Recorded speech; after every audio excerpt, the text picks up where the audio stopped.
there are definitely stories and mythology that this country has woven around Black men.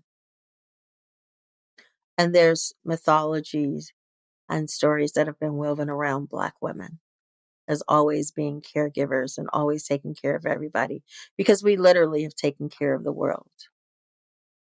Maya Angelou said something pretty harsh in the 70s on an interview. And she said, Black women have literally nursed this country. We nursed literally at our breasts white men who we knew then would grow up and kill our sons. And for me, that right there is in a very painful, hard to hear nutshell is life for Black women in this country.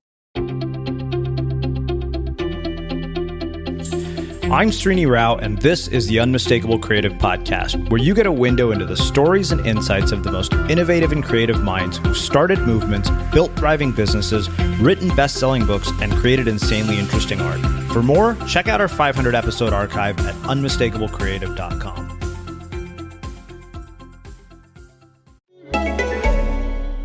Did you know that with Drizzly, you can actually get drinks delivered right to your door in under 60 minutes? Yep. With Drizzly, the #1 alcohol delivery app, all you have to do is open the app, shop a huge selection of beer, wine, and liquor, and hit order. Plus, you can shop across multiple stores in your area to find what you want at the best prices. Download the app or visit drizzly.com. That's DRIZLY and use code SAVE to save $5 on your first order today.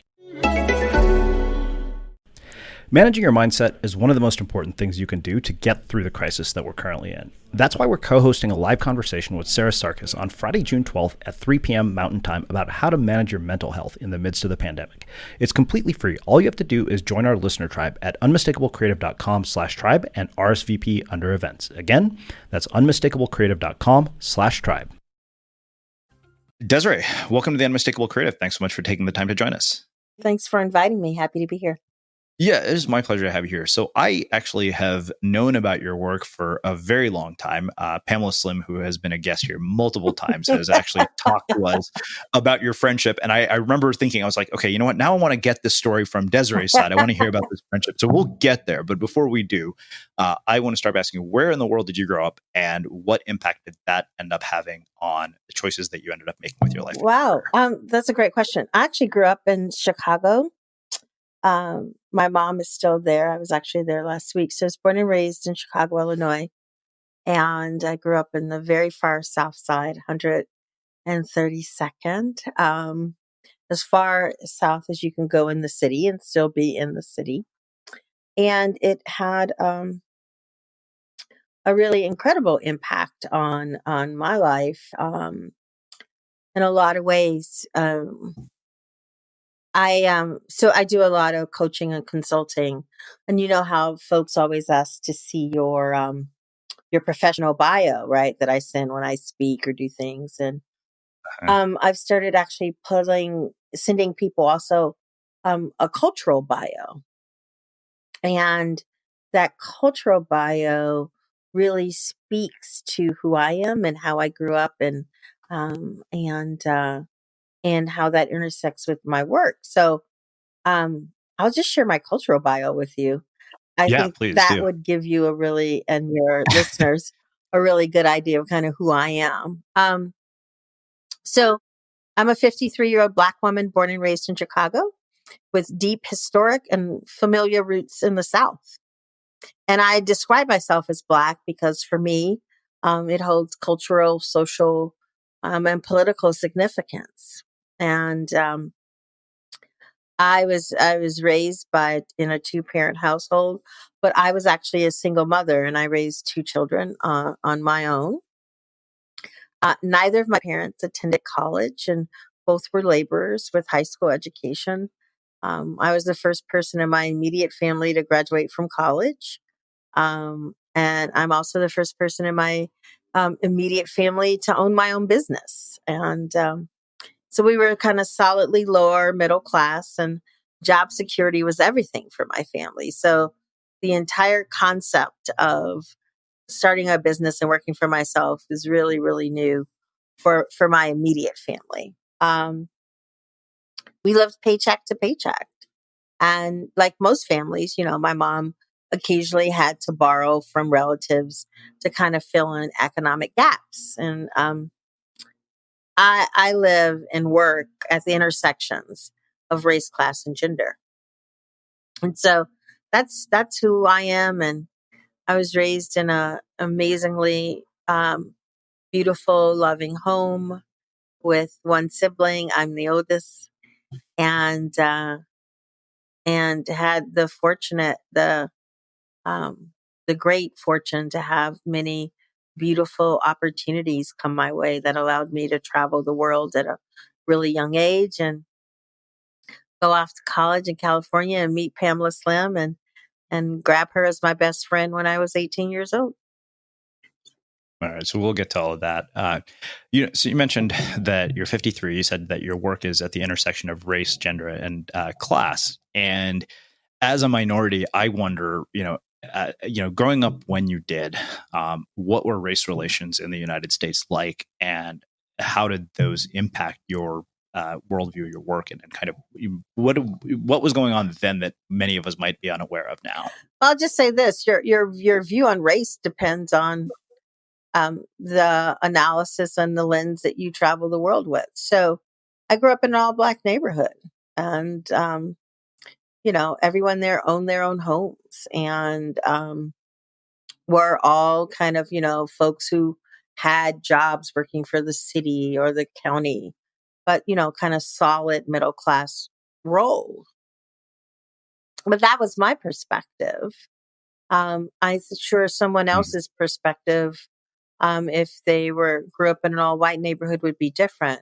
I think the real question you're asking is around kind of something around how we're socialized and navigate these worlds. And that's, and for me, so I teach a lot about the cycle of socialization and how do we kind of get this understanding of who our identities are and how we navigate the world. And I was socialized by people who really loved and adored me and basically told me that being a Black girl was a really amazing gift. And I always saw it as a gift. I grew up with folks who managed to help instill in me a lot of pride and a lot of power around how I saw myself. It was the time when, Black Panthers were definitely evolved in community work, when Jesse Jackson and his community work was really powerful in Chicago at that time. And, what race relations were like, I don't think necessarily is the question. I think the question is kind of how are we socialized to think about people other than ourselves? And where did those messages come from? And so, so my first level of socialization from parents and family members and neighbors was the one where, I was the center of that story and I was amazingly powerful and I was safe and I was held and I was loved. Um, and it was when those other levels of socialization started coming in, whether that was police and law and health and media and language, um, and the many other layers that we all get, where we start running into these into dissonance. Right. And so I always tell people that second layer of socialization is not only where we're taught who to look up to, but it's also where we are unconsciously taught who to look down on. And that comes to us through a million different ways. And a lot of that comes through us through who's not around us and who's not in our world. Right. So what we're not taught in the US is what we miss by not being around folks that are not like us. And white folks especially are not taught what they actually miss by not actually having more diverse worlds that they get to navigate. one thing that I learned as a Black girl as part of that second level of socialization, I learned very clearly how to navigate all white spaces. And part of that is because that's how you stay safe if you are non-white in this country. You learn everything you can and do around dominant folks. Again, as a part of that, how do I stay safe in this world? And the reality is, the way the world is set up is that folks with dominant identities, who in the U.S. context are male and white and middle class and able-bodied and middle-aged and Gentile and heterosexual, they don't ever have to know anything about me because they don't need to know about me to navigate their world. It's so interesting to talk to you and you just, compare and contrast. I just had a guy literally this morning who wrote this amazing book called My Master Plan. It was about basically going from being in prison to a life of purpose. And he grew up in Baltimore, all Black neighborhood. And so I guess, what I'm hearing when I hear you talk about this is like, wow, what, drastically different ways of being socialized. And I wonder, for a person who has not been socialized in a way that, sounds, for you, what was overwhelmingly positive with that first level, how do you overcome that kind of an environment? Well, so I think there are a couple of things. I think even in environments that we think may be really harsh, there's always something really beautiful and lovely and gorgeous there. They're a community that cares for each other. I say all of that to say in the context that I didn't grow up in the best neighborhood, but I had a really beautiful upbringing. And there are a lot of folks in my neighborhood who did not go on to college, who still live there, who are not able to really leverage opportunities or fight through some of the barriers that they had to navigate. And those barriers were a bit more harder for them than they were for me. But there is no difference between me and your guest from Baltimore. Let me just say that. There is no difference between us. I am he. I know that neighborhood. I know those people and they're my people. And there's no difference between us. I have been fortunate to leverage opportunities. And those opportunities have sometimes come at a price. There are things that I think that I have given up to fit in. One of the things I always tease folks about is I say, I know how to make white folks feel really comfortable. And it has paid off for me. I know how to make them feel really comfortable. And because I know how to do that, and because it's second nature for me, I've had lots of opportunities that other people don't get. And I've been able to get promotions and jobs and I think it's trusted in certain ways. So I don't take that as me being different from this person. I just take it as that we both had skill sets that we use differently to navigate the world. But yeah, part of being a non-dominant identity, right? Being a marginalized identity in this country is that you have to learn those skills to navigate the world.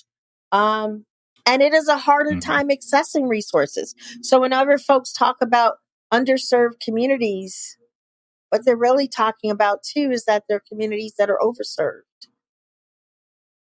We like to think, and as I've studied over the years, we like to think that these things kind of happen in silos.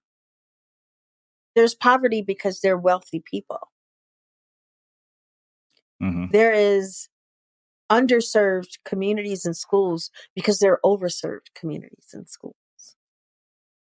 And that comes from my perspective, from power hoarding and opportunity hoarding. And this sense that as Americans that we have, that there's so much, that this pie is limited and that I can't give mine up. So I'm going to ask you a question if I can. What's your definition of racism? Wow.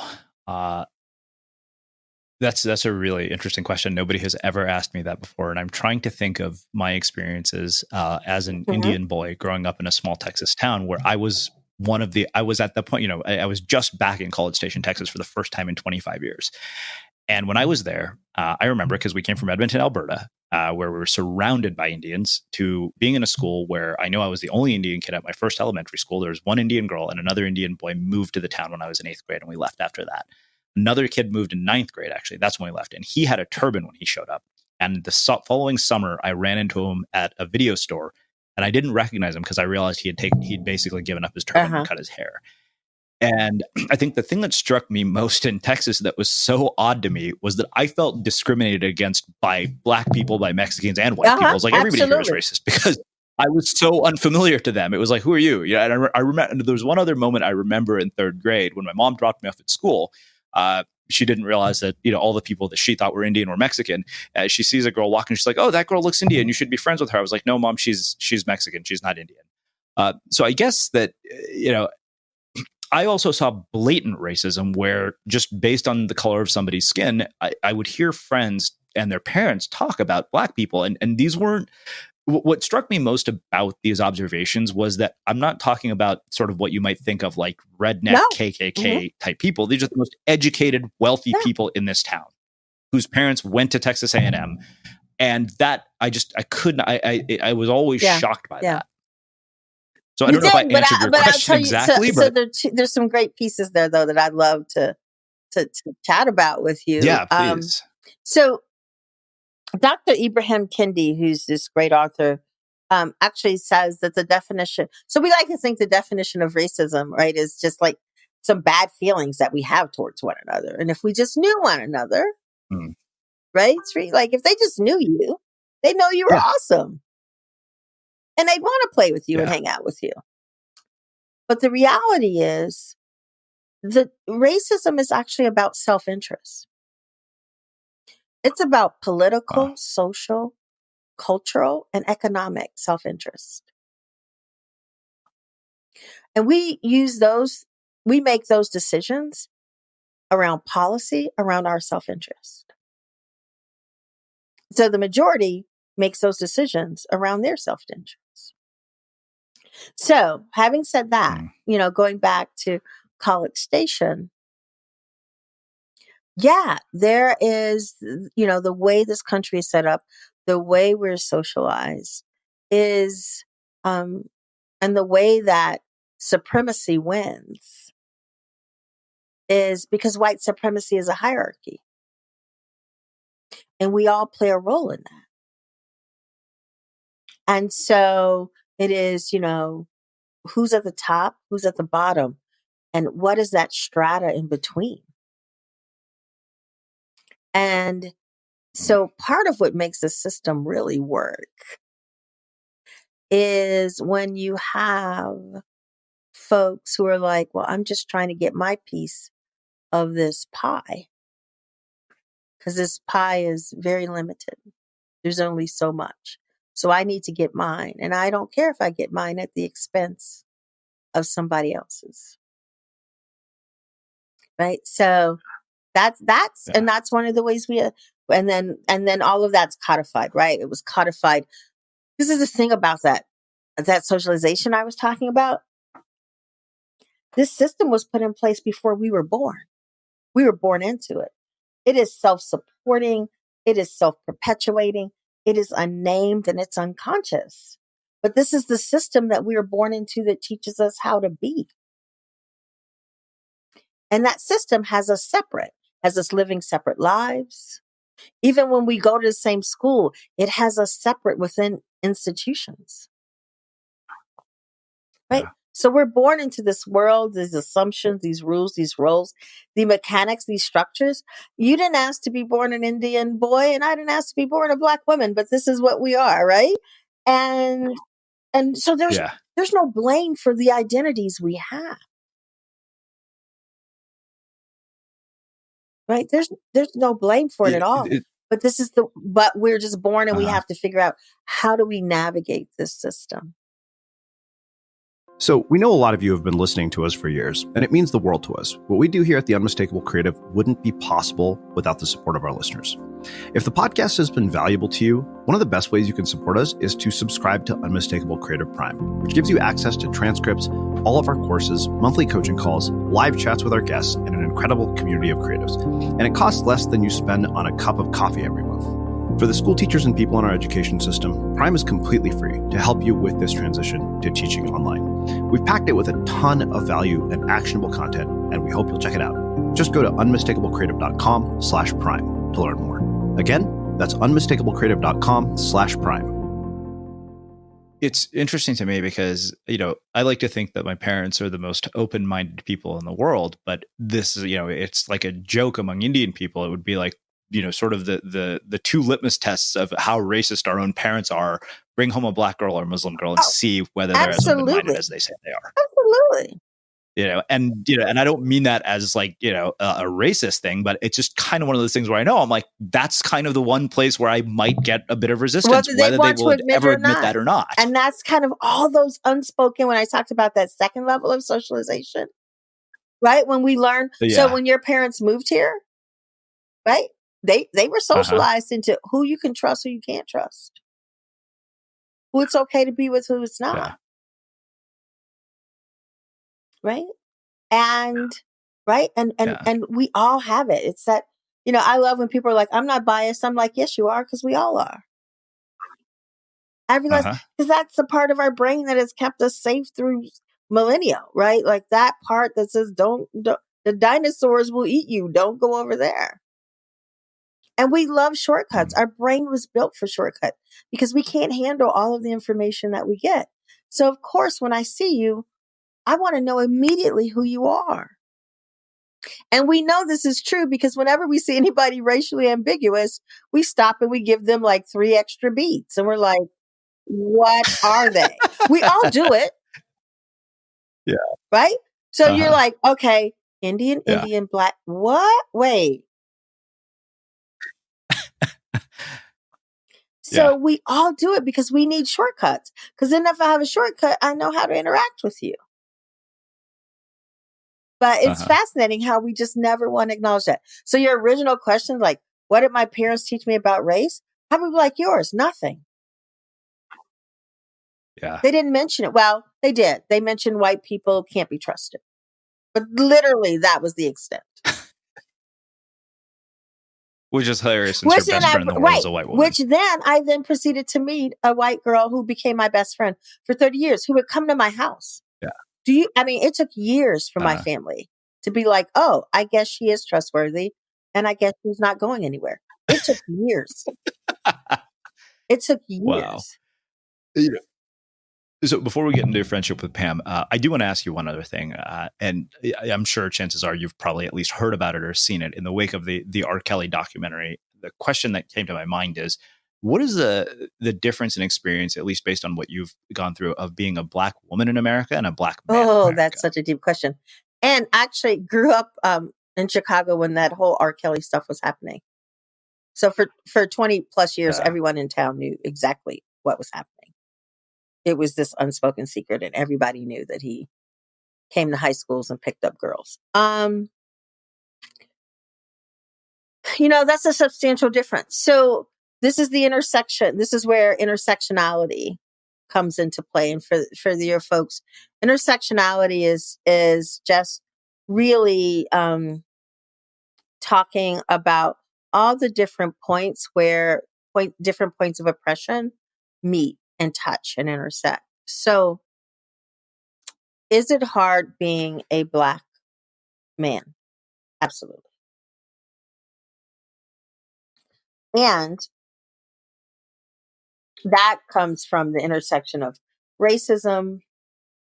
But the reality is Black women also have to deal with the patriarchy. Right?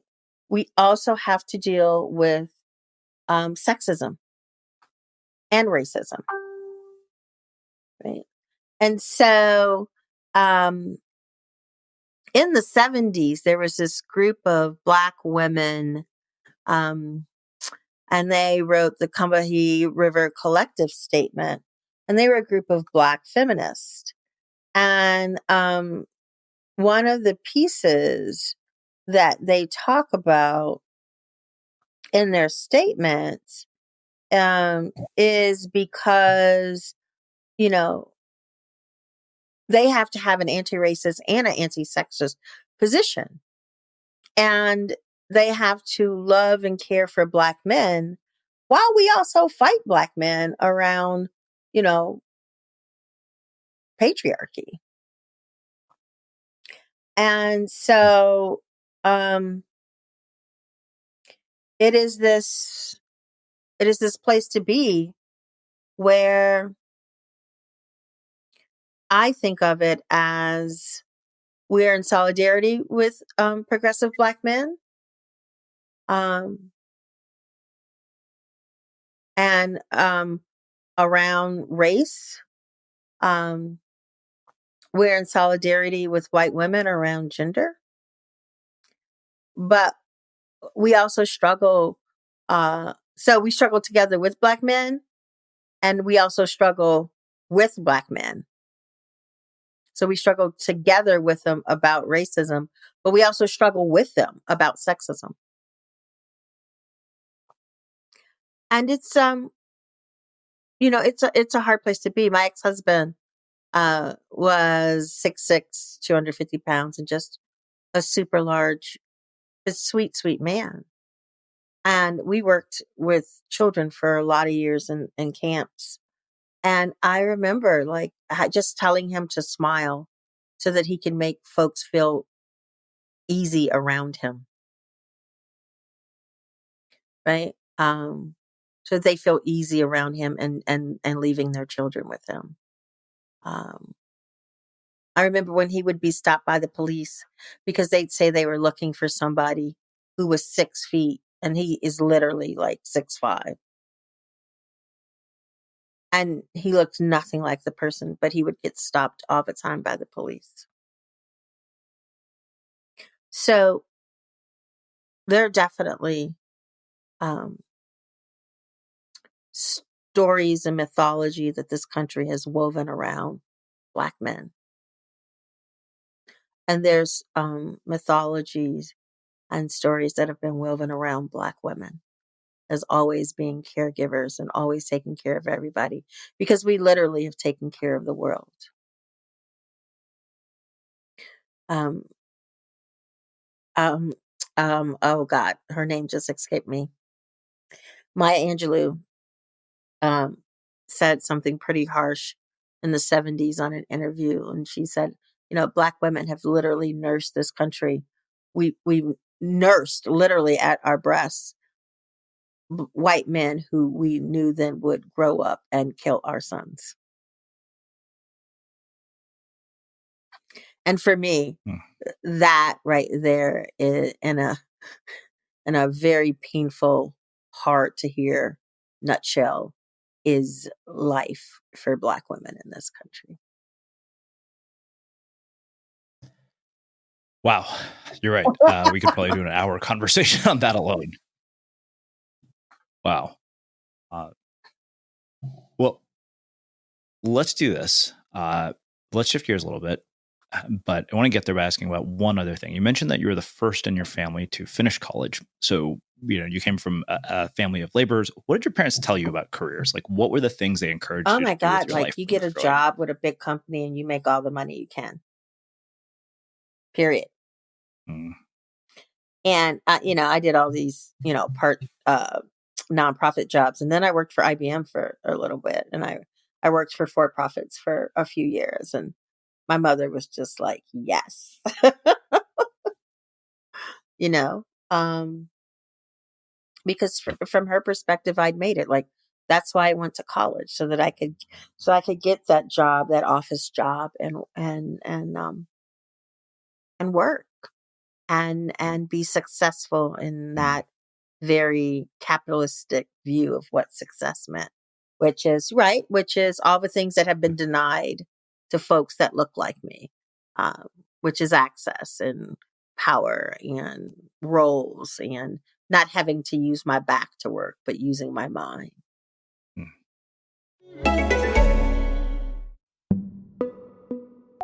As the world's largest network of remote professionals, we're here to help.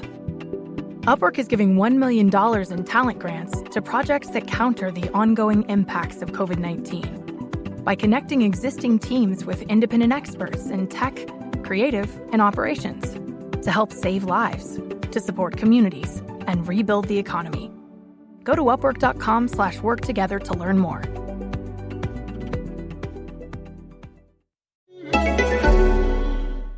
In our recent episode with Ramit Sethi, he talked about the difference between $30,000 questions and $3 questions. And one of those $30,000 questions was, am I automatically saving and investing? All of Us Financial, an online brokerage that's Wall Street for the rest of us, can help. You get more for your money, your trades are free, and you get money that no one else shares with you. Invest and trade with confidence. Their fully transparent business practices let you see exactly how much you can make and exactly how much they share with you. Try finding that anywhere else. Visit allofusfinancial.com. For a limited time, open a qualifying account and get up to $1,000 cash incentive. All of Us Financial. Start saving money on your trades today. It's interesting hearing that from you, because I know throughout our conversation, you've referenced this idea of, the piece of the pie and inequality. So this is just fresh on my mind because I saw Trevor Noah do a thing on it last night where they were talking about how rich people are the reason socialism is making a comeback. And they were talking about Jeff Bezos and the fact that Amazon didn't pay a dime in taxes. So I wonder and the funny thing is, I'm still going to go on Amazon after you and I get done, and I'm going to order the books that I want. Just because absolutely, I am too. So, but I wonder from your worldview, when you see things like that, does it just enrage you? Like, is there a way out of this? So there's two things. That cycle of socialization I talk about, there's some more pieces to it, but the reality is this: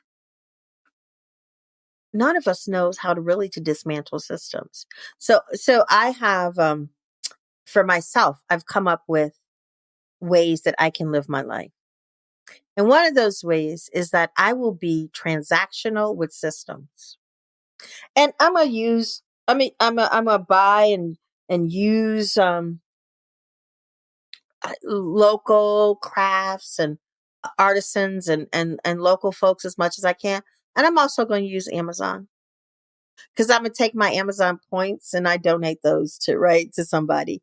And so it's this really fascinating piece. Is I was talking to a friend of mine, and we're like, what's the alternative to capitalism?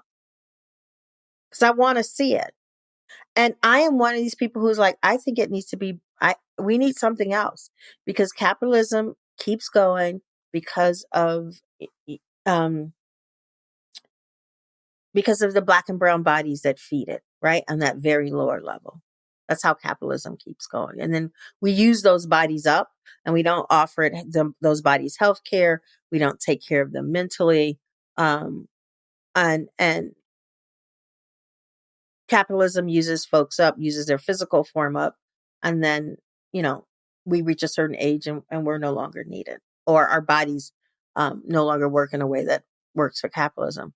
So I always say I can be transactional with systems, but I'm only transformational with people. Wow. And that's how I navigate these systems. I will come in and I will use a system.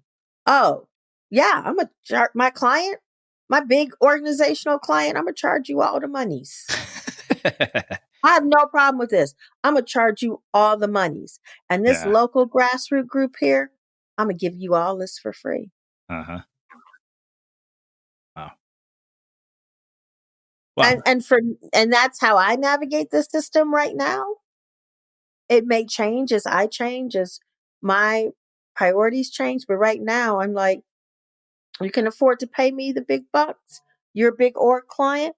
I'm taking you on. And I'm coming in and I'm saying the thing, and I'm doing all that stuff. And then I am going to be able to help these young Black entrepreneurs who are trying to start their business. I got time now so that I can coach them and I can support them as they build out their business. Wow. Well, let's do this. Let's shift gears a little bit and talk about this friendship that you and Pam Slim have that I think is the envy of all people who have best friends. I know when I heard this story, I was like, wait a minute, you guys talk to each other every day? Yeah. Like I don't even talk to my parents every day, to come to think of it, you know? And so what is it? I had her tell me, so now I want to hear it from your perspective. What is it that makes this kind of a bond possible between two people? Because I accept her exactly and wholly as she is. And there's nothing that anybody on this earth can do that can make me not love Pamela Slim, including Pamela Slim. There's nothing. I always tell people, if something happens and Pam shoots up a room full of people, just something ridiculous happens. Yeah. And everybody's like, oh my God, did you hear what happened to Pam Slim? I will be like, that is not true. That is not true. That could never happen. And in my back, I'm like, okay, somebody go get the best lawyer we can afford right now. I always have her back. Always. There's no circumstances. There's nothing. She has just been such a loving, kind friend in every sense of the word. There were times when I couldn't, she won't say this, but I'll say it. There are times when I was a struggling single mother and I couldn't buy my kids school uniforms, and she did. There were times when either one of us were in crappy relationships and we were always there for each other. And, from the first day I met her, there was just something there, and there was something about her. And I had no idea she was going to be Pamela Slim of the interwebs when I met her. I had no idea that she would write books and just become this amazing source. But I did see that she was magical from the first moment I met her. And I always tell people I was fortunate enough to sign her in a lifetime contract when we were 18. And we say all the time, she says to me all the time, you can never quit me. And I'm like, I'm not. It's never going to happen. We can never quit each other. It's very clear. Yeah. And we're going to be together till the end. And like I said, there's nothing that anyone on this earth, including her, could do that would ever make me not love her. And so, I talk to her every day, every morning. We talk to each other. When she would first start doing speaking engagements, before she would go on, or even when she was doing consulting, a lot more consulting in the beginning, I would call her and I would leave a message on her phone. I'd be like, you're awesome. Everybody wants you. Everybody wants to be you. You're going to go in there and you're going to own everything. We're each other's personal hype people when we need them. There's nothing she can't tell me. Nothing. Again, that I'm like, we can work it out. We can figure it out. We can make it happen. And so, she's been one of the most amazing gifts of my life. And I'm very fortunate to have her as my BFF. And she's hysterical because y'all don't know, Pam is banana pants. And, if I don't talk to her, say she calls in the morning and we don't chat and we haven't chatted by 2 or 3, then she Facebook stalks me. She will literally get on Facebook and say, oh, you can write on Facebook, but you can't call your best friend. And you're like, really? Are we doing this in public? That is funny. No, she is. She is hysterical. That one is hysterical. And she loves pop music and pop culture, and I actually can't stand it. And so she'll always be like, this song, blah, blah, blah. And I'm like, I have no idea what you're talking about. And she's always like, best friends are supposed to do everything together. And I'm like, no, we're not. We can have separate things in our lives. And she's like, can we really? Wow. So, yeah. How has your friendship changed with age? Because I know from having had this conversation with her, like you guys have been at very different points in your life. Through different things. Yeah. So when I had children, she was single and free and traveling all over the world. Uh-huh. And making like 4 or 5 times the income I was making. And then, which is hysterical, right? So then when my kids are gone and grown, she's still raising children. And I'm like, oh, you're doing 3rd grade math. Good luck with that. See you later. Right. And now I'm the one that's constantly, she's like, where are you at now? Like, you're going to where? You're going to the Maldives? Like what? And so, it's for me, it's been wonderful, right? Because we share in each other's victories, and her children are my children. Josh needs something, I got it, right? Like, and she's only ever treated my children like her own, and so, being at different points in life. When I was married, she was single. When she got married, I was single. We've always kind of been the opposite, which has been really helpful, right? In terms of experience and just being able to support each other through those different times. So, the thing that comes to mind is I hear you describe that. I think you might have seen it. I've mentioned this on the show before. Like earlier this year, I think it was the very beginning of the year. This Spanish liquor company made this video that went crazy viral, and it was about the time that you have left with the people who matter most to you. Like I ended up writing a blog post about it that was shared like 100 times, ironically, given the premise of the blog post. But it was this idea of the fact that we spend so much time staring at screens, and yet if you do an actual calculation on the time you have left with the people who are closest to you, it's shockingly low. I see my dad every week, and I think the total time that supposedly we have left with each other based on our age was 23 days. And I was like, what? Really? And so I wonder why you think this kind of friendship is not more common. And do you think the fact that we have technology is actually impacting that negatively? This is we get asked this a lot. Well, I get asked a lot by people too, like, basically, how do you make a friend? And I'm very confused by the question. I'm always like, what? Yeah. And people like, basically what they're saying is, how did this white woman from Marin County really connect with and become really deep friends with a woman from the South Side of Chicago? And I think these friendships can happen. But I think that, like anything else, the intentionality that we have to put in them. Yeah. Like I make it my business to talk to Pam every day. Can I go 3 and 4 days without talking to her? Sure, I could.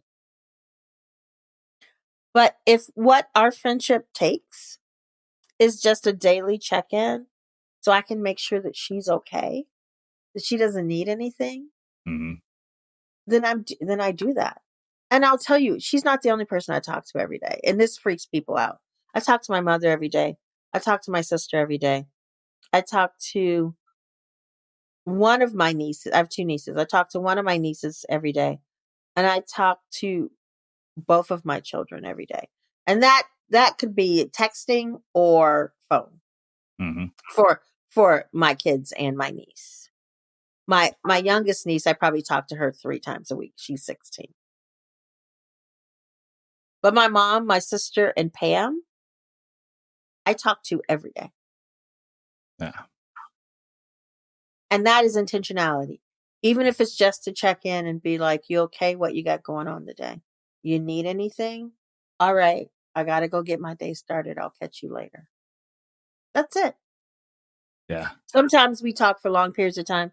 Sometimes it's really just to say, hey, you can't catch me today. I'm working with clients all day, or I'm teaching all day, or I'm training all day. So you won't catch me, but I love you and I'll catch up with you tomorrow. Yeah. I think that's, sorry. It's the intentionality. I think this question is really near and dear to me because, I just turned 41 last week, and I had a really, really, really close friend when I lived in San Francisco, and he moved away and we grew apart. And no matter how much of an effort I made, it just at a certain point, I realized, wow, this effort isn't going to be reciprocated at all. Mm-hmm. And I thought, in a million years, I never thought somebody who I thought would, without question, be the person I'd have speak at my wedding is somebody I probably wouldn't even think about inviting anymore. And that to me was really sad. Like, how in the world could, we've gone from that to a once a year text message. And to me, a once a year text message doesn't warrant an invite to a wedding. No, it doesn't. It doesn't. No matter how close we were 20 years ago. That's right. No, that's absolutely right. And there are folks that are, I'm friends with on Facebook and Twitter who I was really close to 20 years ago, who no longer speak to me. And there are folks who, when I got divorced, my husband and, friends choose sides. Yeah. And there are folks who, used to be in my house most Sundays for dinner who I haven't spoken to in 25 years. Mm-hmm. And it lets you understand, that folks, that it's work. Friendship is work. And you have to be willing, like any other relationship, right? So when we talk about transformational relationships, they don't just happen on their own. And we all have these lives, right? And these lives overtake us in a lot of different ways. But for me, everything is about relationships. I will be transactional with systems, but I will never be that way with people. It is always meant for us to be in deep relationship with one another. It's interesting to hear you talk about intentionality, because this has been a year that's been really interesting for my family, because my sister just got married. And I think that sometime last year, I just started every Sunday was, okay, Sunday nights are for dinner with my parents. Like, that's what I do every Sunday. Unless I'm traveling, that's what I do. And even, when my sister called me in September, she said, I really think you should come on this trip. Because we're going there to shop for clothing because it's an Indian wedding and that's what you do. And she said, you should come. She said, you really should come because this was possibly going to be the last time we ever do this as a family. And I remember hearing that and I thought, wow, really? That is wild to even think that's a possibility. But then I thought, wait a minute, she's not wrong about that. No. And I realized that I think, part of why I probably have become so much more close to my family, so much so that when my parents are like, what do you want to do for your 41st birthday? I was like, well, I want to hang out at the house and I want to invite people and I'm hoping, Mom, you'll cook some Indian food. Luckily, she agreed. And I got to basically spend that time with the people that were the most important people in my life. And, and I realized I was like, wow, this is really, you're right. It is about being intentional, about creating that. Yeah. And one of the reasons that I talk to my mother every day is not only because I actually like her, but there's going to be a day soon that I won't be able to. Yeah. And that's just reality. And the reality is, I don't know if it's going to be because of me or because of her. Mm. We don't know. My dad died when I was 25. Was I 25? I was 26 when my dad died. And he had a massive heart attack. And he called me the day before and said he was on his way to Florida because my grandma was sick. And he was on his way down to Florida to see his mom. And my oldest daughter at that point was 1. And he said, do y'all want to basically ride down with me and go down to Florida? And I said, no, old man, why would I want to get in a car for 24 hours and drive to Florida with a baby? Like, that doesn't sound like fun to me. And I said, no, we'll catch you when you get back. And he said, okay. And he didn't come back.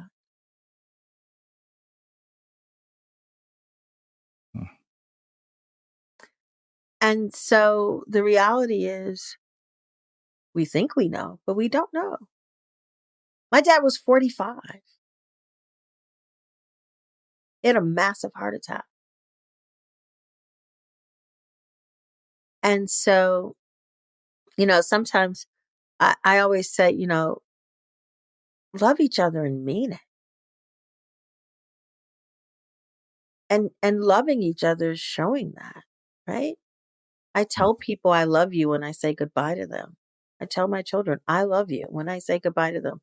People laugh. My children are 29 and 25, almost 26. And, they still call me mommy. And, yeah. And we still very much are folks that say we love each other. And that we care for each other. And I have no problem expressing that to folks. I don't know about you, but I have a lot of folks on Facebook who I don't know, right? So I have I don't know how many thousands of followers. You'll probably have a few more after this. Well, and then when the birthdays pop up, right? And I used to think, well, I don't know that person. It's weird for me to tell them happy birthday. Sure.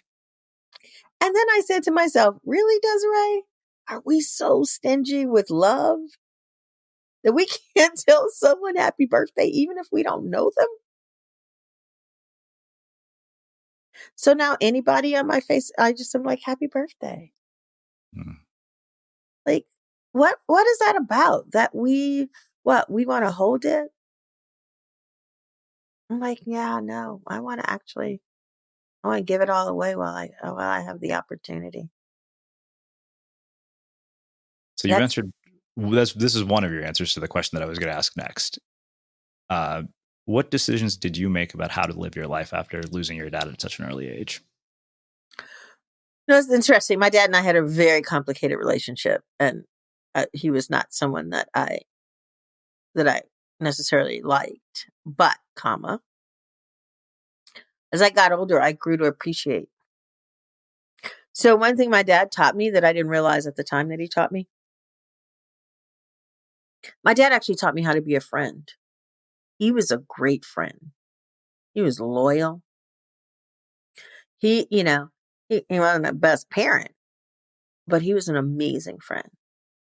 And when my dad died, just so many people were so heartbroken. And all these people from wide and far would just come up to my mother and just like sobbing about how much they loved and would miss him. He was a good, loyal friend. And that's one of the things he taught me. And that's one of the lessons that I'm really happy that I got from him. I keep the word liberation on my body. It's on a little bracelet. One of the things my dad taught me, one of the lessons that I learned from him is everything I do ultimately for freedom and liberation. Right? What is it? What do we need to do to get free? What does that even look and feel like? We don't know because we've never lived a day without white supremacy, and we've never lived a day without the patriarchy, and we've never lived a day without all these things, all these systems and institutions. So what does it mean to be free? And that's what I ask myself every day. And that's what my work is focused on, is how do we get free together?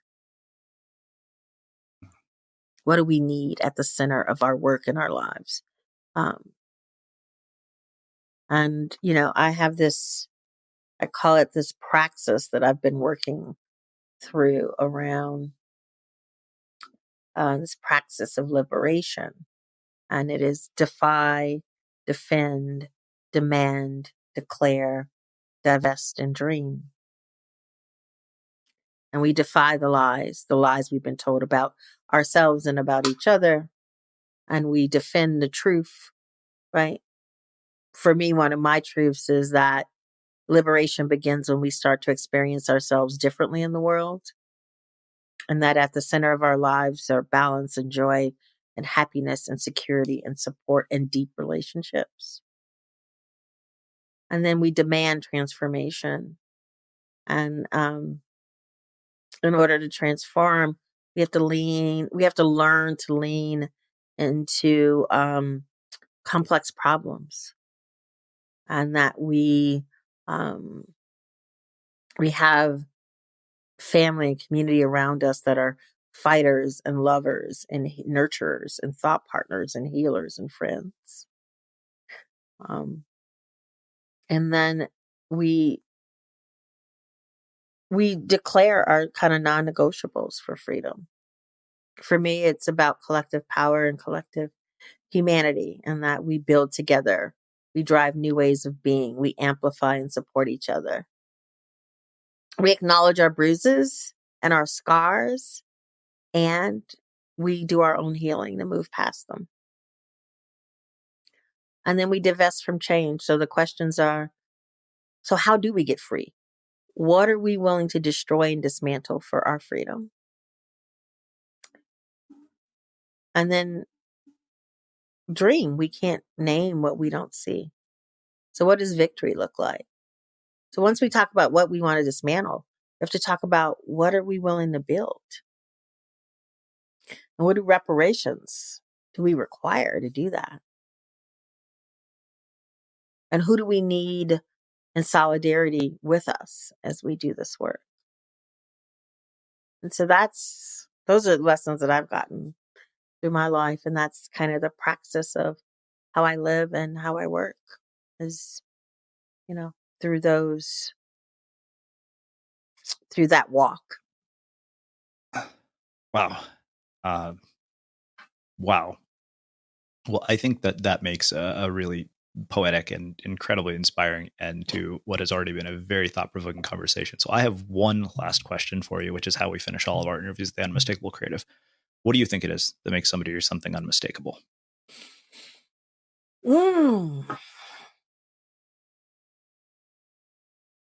I think it's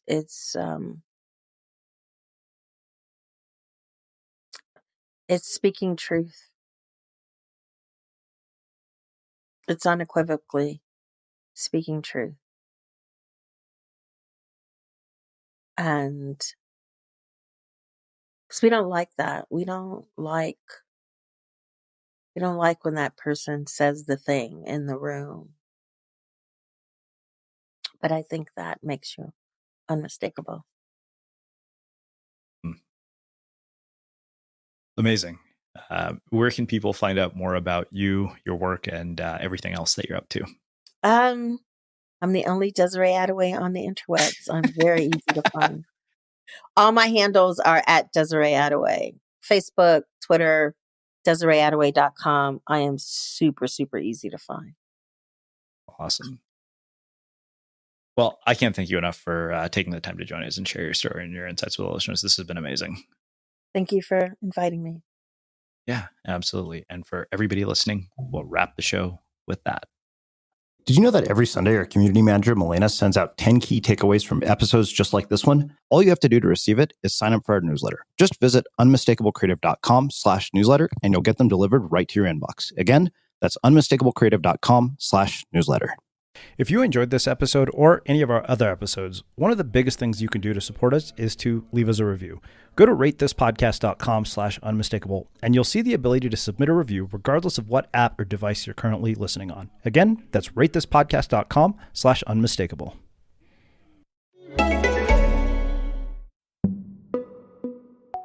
As the world's largest network of remote professionals, we're here to help. Upwork is giving $1 million in talent grants to projects that counter the ongoing impacts of COVID-19 by connecting existing teams with independent experts in tech, creative, and operations to help save lives, to support communities, and rebuild the economy. Go to upwork.com/work together to learn more.